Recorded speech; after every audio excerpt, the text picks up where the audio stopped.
Hey, and welcome. I'm just gonna do a video going through my kind of end of the world kit, or at least what is shaping up to be right now. I'm still adding shit like a motherfucker, and some of this stuff might come or go, but like this is where I'm at today. This is, June 2022. So where to start? Shoes. Start with shoes. So these are just Columbia hiking boots. I like Columbia. I also like Merrell. I would buy something black or green or tan that's comfortable. I like those boots. I would buy something that's waterproof, that breathes, and I would make sure it had a good sole in it, whatever it is. Clothing wise, so got this thing all fucking inside out. You can get fucking camo t-shirts from Rothko cheap.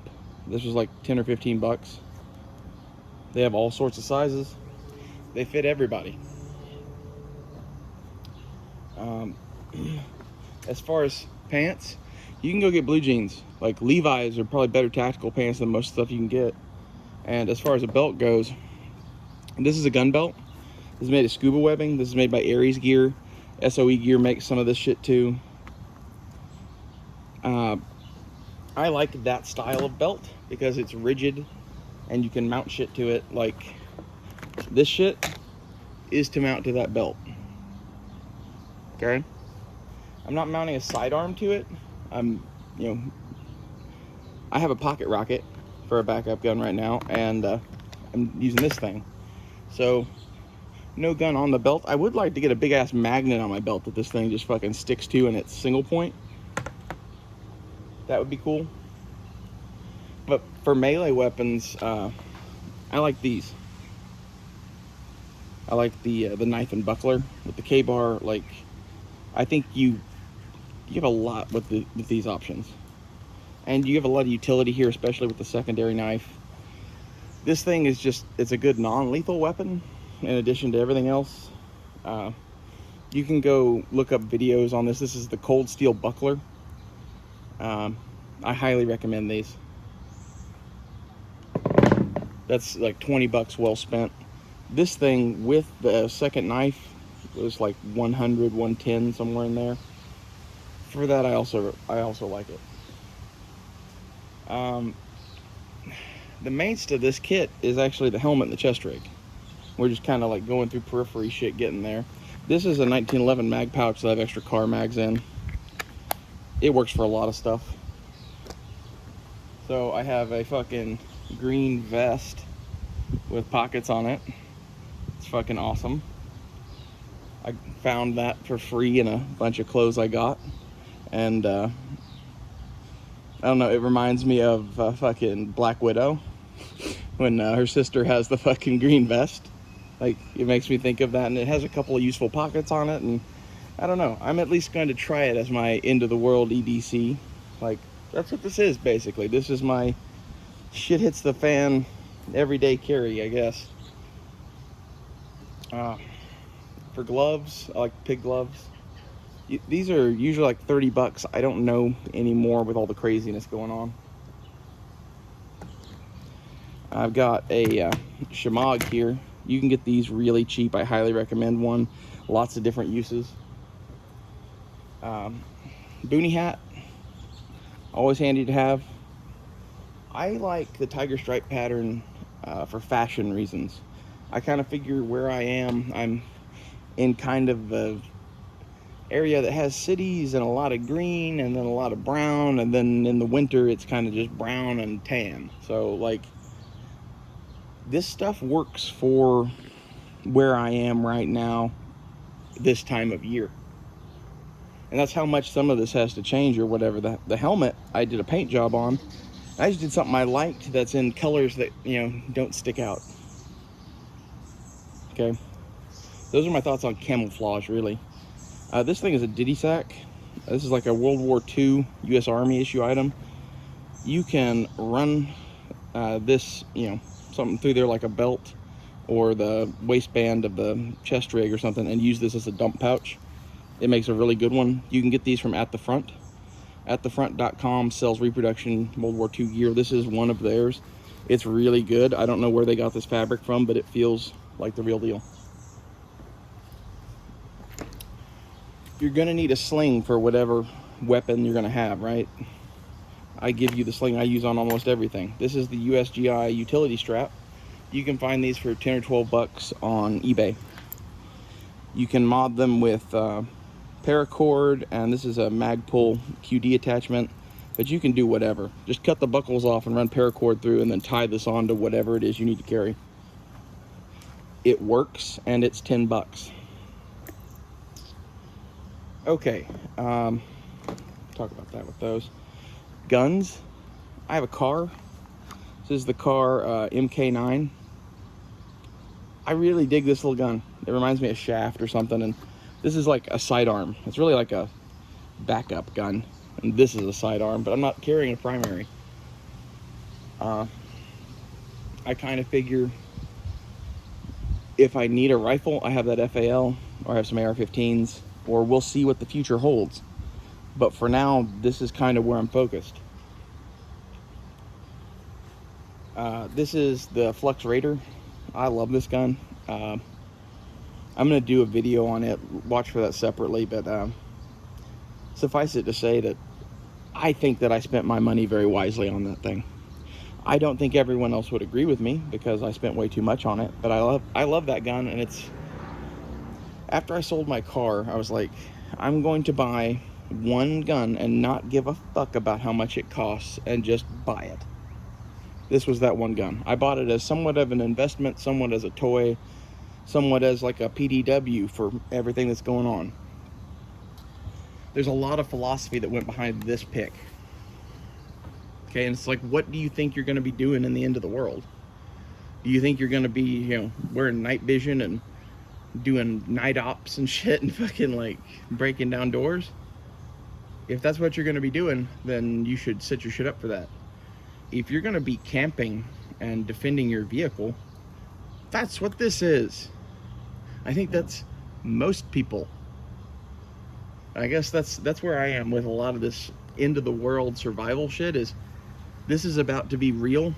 I'm putting out real shit that I'm really about to do and really about to use. Not that I'm going to go shoot anything or whatever, but this is to defend my van with. 100%. And as such, like, it's, you know, cheap in some places where it can be, and it's fucking expensive as hell in other places. And I spent some money on this because it's important. And really the same with the sidearm too. The little the car. You know, that it's not a cheap pistol either. The helmet. I did kind of a quick teaser video on this, and people liked it, so you get more. Some of this is for the LOLs of it. Some of this is serious. Like the spoon. Guys in Vietnam put spoons on their fucking helmet, and that's why the MRE spoon is brown now. I don't know if you knew that or not, but they literally make these brown now because in Vietnam they made white ones, and guys were sticking them in their helmet through like the holes in the fabric like that, like this. So they made the spoons brown so they wouldn't stick out. So since, you know, you're supposed to have spoons on your helmets, I'll have spoons on my helmets, I guess. Like, I think that's a funny little note of history. And like, there's some Vietnam shit in this helmet for sure. Like, this is a lot of stuff that I did a few years ago, but there's a lot of Vietnam shit blended in because, like, this isn't a night vision helmet. This is a survival helmet.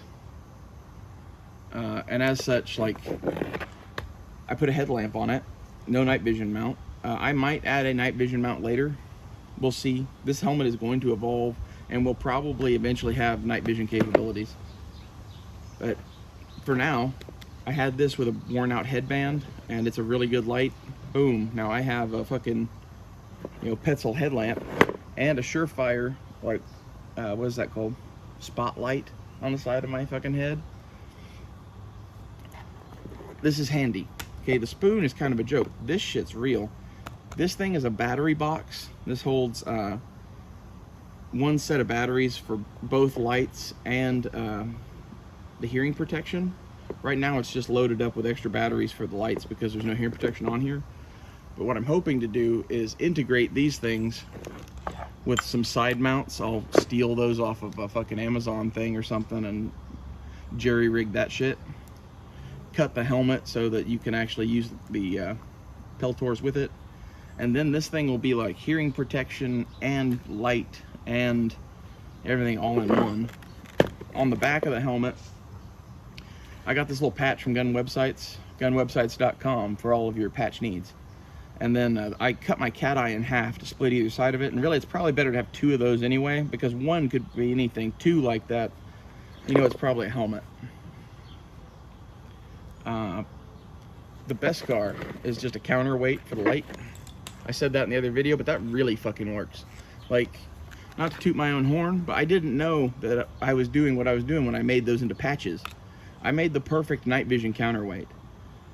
It would probably take a couple of those to do bigger night vision, but like a PVS 14, you could put one of these on the back of your helmet and you would be good.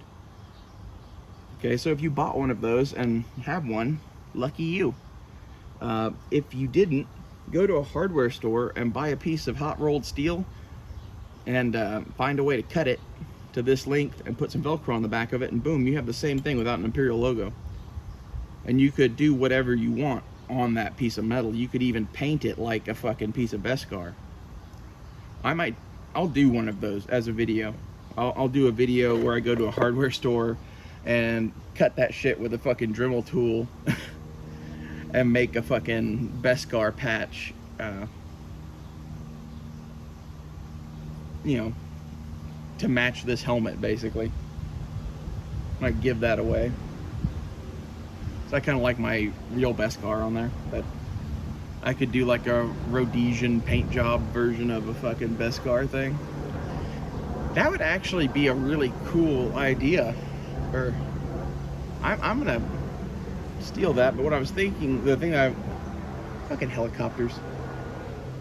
The thing that I was thinking would be a cool idea is, instead of doing Beskar, you could just make these canvases and make them counterweights for shit on helmets.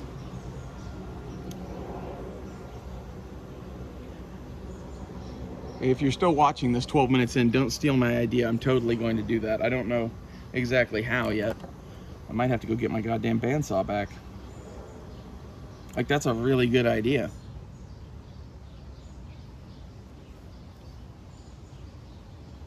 Okay, so with the rest of the helmet, I put a lighter on here.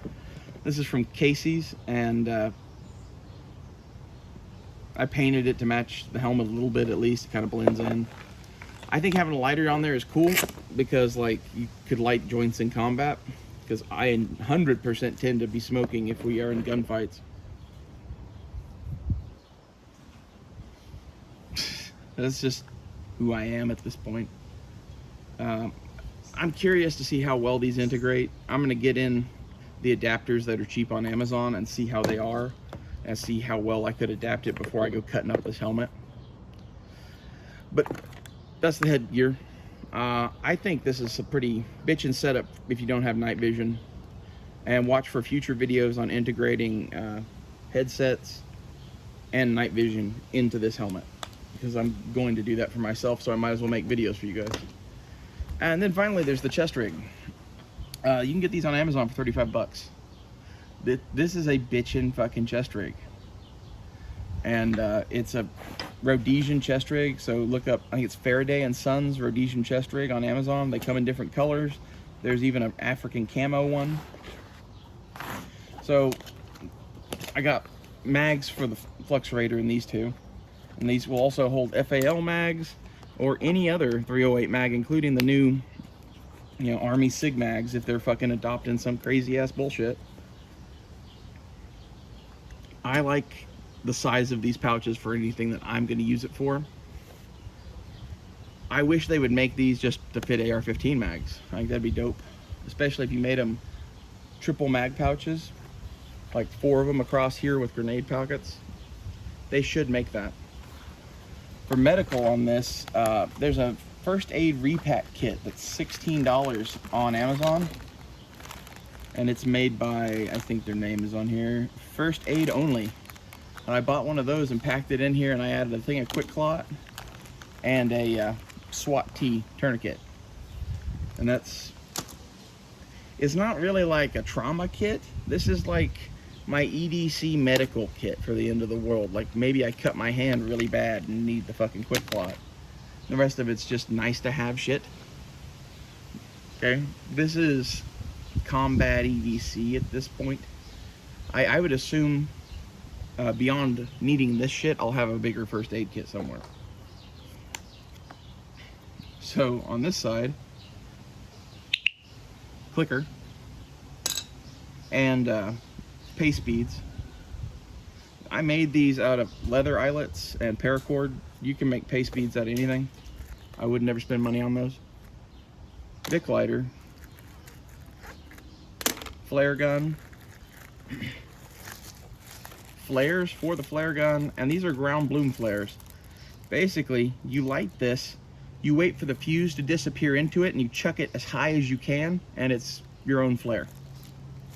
It spins around and shoots sparks and whatever. It would definitely get someone's attention. You kind of have to time it right. Either that or be out on like an exposed point or something like that. Pilots would notice these. Smoke. This side, jet scream whistle. Different color of smoke. This is a Zen Master. This is just one I happen to have. I would use this like a flashbang. You light this and roll it into a room. You notice all of these are bagged, because I don't know when this shit's gonna get used. You should definitely keep all this shit in bags. And last but not least, harmonica.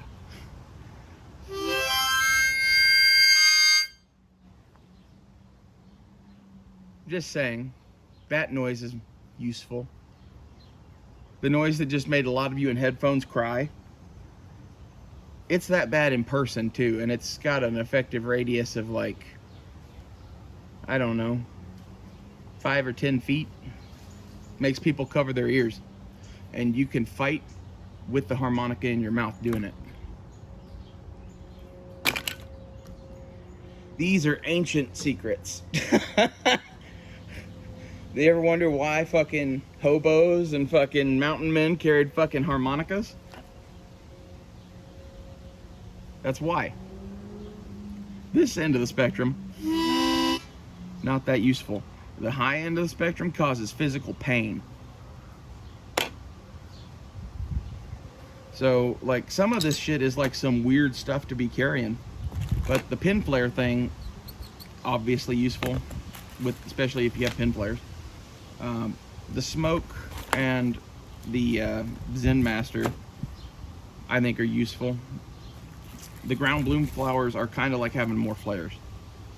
They're a little different, do different things, but in short, this is like some fucking budget shit for the most part.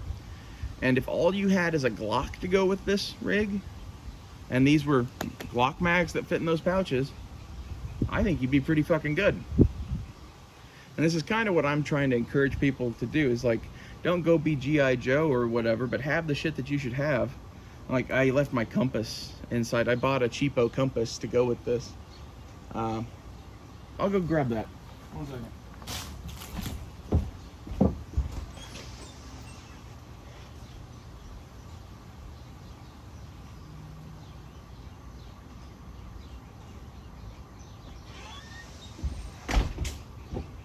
Okay.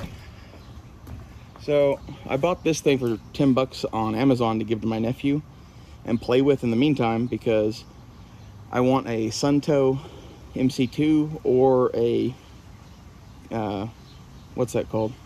Kaminga lensatic compass. And basically those are money.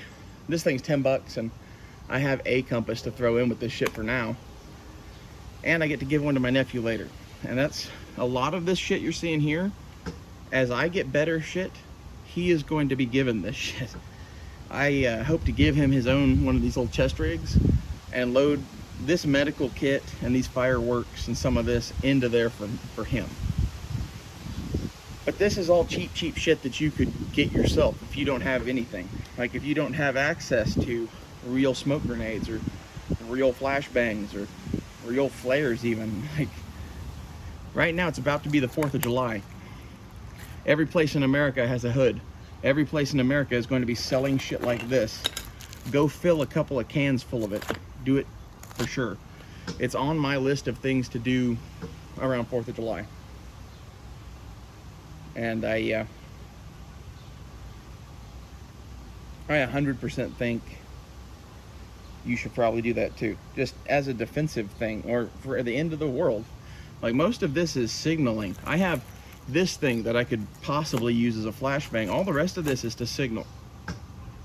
And this is survival EDC. This is defending yourself in a combat zone when your hometown becomes a combat zone. That's what this channel is about. That's what I'm hoping to show more of here, is basically how to defend what you've got in the smartest way possible. And I think this little kit here is pretty well thought out. And if you just bought the fucking helmet and the chest rig, this helmet when I bought it was $20. Right now it's 35 bucks. That chest rig is still 35 bucks, which is what I paid for it. And that combo right there gives you a very broad base of things to go from. You can do all sorts of shit to one of these helmets to attach shit to your body. Obviously, this gives you pouches to attach shit to your body. This is important. All of this is how to attach shit to your body. The other thing I would say to get is a really good backpack. I really like Kelty and Timbuktu. Timbuktu makes mostly smaller shit, bike messenger bags. So for these kind of purposes, you probably want Kelty. I would go to Amron International and I would search Kelty and I would look at their new versions of the MAP 3500 assault pack. I don't think they're calling it that anymore. They have them in varied colors and they're about $100. They also have Berry Act compliant Kelty bags, which are all US made if you've got a hard on for that, but those are like $300 or $400. Short of a backpack, the only other thing I would get is some sort of a side bag. Like I've got a Timbuktu laptop bag and it fits this dude in it. It's 100% going to be along for the ride. I'm going to appear to be unarmed probably. All of this is just giving me a way to attach shit to my body in a way that sort of works. I hope somebody gets something out of these videos. I hope you see something that helps you. And I'm gonna go buy a new bottle of Glenmorangie because I broke that one after I drank it. Go buy some good scotch and pack a survival kit. It's my advice. Thanks for watching.